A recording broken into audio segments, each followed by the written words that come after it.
সরকারি তিতুমির কলেজকে একটি স্বতন্ত্র বিশ্ববিদ্যালয়ে রূপান্তর সহ ৭ দফা দাবিতে মহাখালীতে সড়ক অবরোধ করে দিনভর বিক্ষোভ করছেন শিক্ষার্থীরা। একই সাথে সেখানে গণ অনশন করছেন তারা। ৭ কলেজের সঙ্গে কোনো যৌথ বিশ্ববিদ্যালয় চান না আন্দোলনরত শিক্ষার্থীরা। তিতুমির বিশ্ববিদ্যালয়ের নামে স্বতন্ত্র বিশ্ববিদ্যালয় করার দাবি জানান তারা। এদিকে নগরীর অন্যতম ব্যস্ত সড়ক আটকে দেয়ায় চরম ভোগান্তিতে পড়েছেন যাত্রীরা। রিপোর্ট আদ্দিন সজীবের। আবারও সড়কে তিতুমির কলেজের শিক্ষার্থীরা।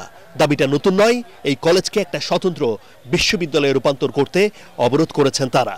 এতেই থমকে গেছে মহাখালী গুলশান সড়কে গাড়ির চাকা। চরম ভোগান্তিতে পড়েছেন অফিসগামীরা, বিপদে অসুস্থ রোগীরাও।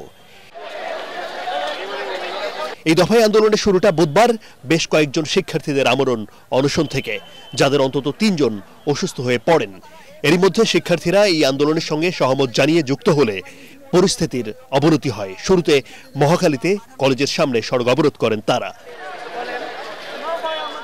আমাদের ২৮ বছর থেকে এখানে ইন্টারমিডিয়েট নাই, ৮ বছর থেকে ডিগ্রি নাই। বাংলাদেশের সবচেয়ে বৃহৎ একটি কলেজ এবং কম্বাইন্ড কলেজ।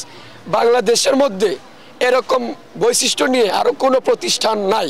আমরা 5 জন অনশন শুরু করেছিলাম, আমরা মিলিত হতে পারি, কিন্তু আজ যেটা গণ অনশনে পরিণত হয়েছে, হয়তো এই 9 দফা দাবি মেনে নিবে, না হয় 35,000 শিক্ষার্থীর একে একে লাশ নিয়ে যাবে এখান থেকে। সঠিক প্যাড আর সঠিক তথ্য দিয়ে ইস্যু সামলে নিব এক হয়ে। Monalisa sanitary napkin. শিক্ষার্থীরা হুঁশিয়ারি দেন, কোনো অবস্থাতেই ৭ কলেজের সঙ্গে কোনো যৌথ বিশ্ববিদ্যালয় চান না তারা।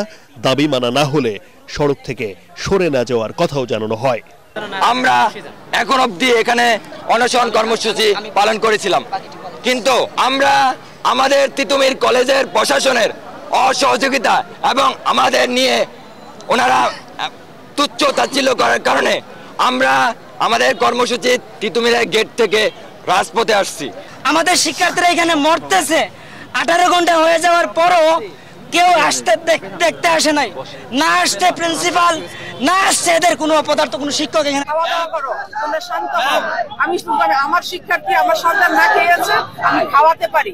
এছাড়া রাষ্ট্রীয় স্বীকৃতি দিয়ে তিতুমির বিশ্ববিদ্যালয় প্রশাসন গঠন করে 2024-25 সেশনের ভর্তি কার্যক্রম পরিচালনা করা, শতভাগ শিক্ষার্থীর আবাসন ব্যবস্থা নিশ্চিতকরণ সহ 9 দফা দাবিতে চলছে এই আন্দোলন। আদ্দিন সজীব, এটিএন বাংলা, ঢাকা।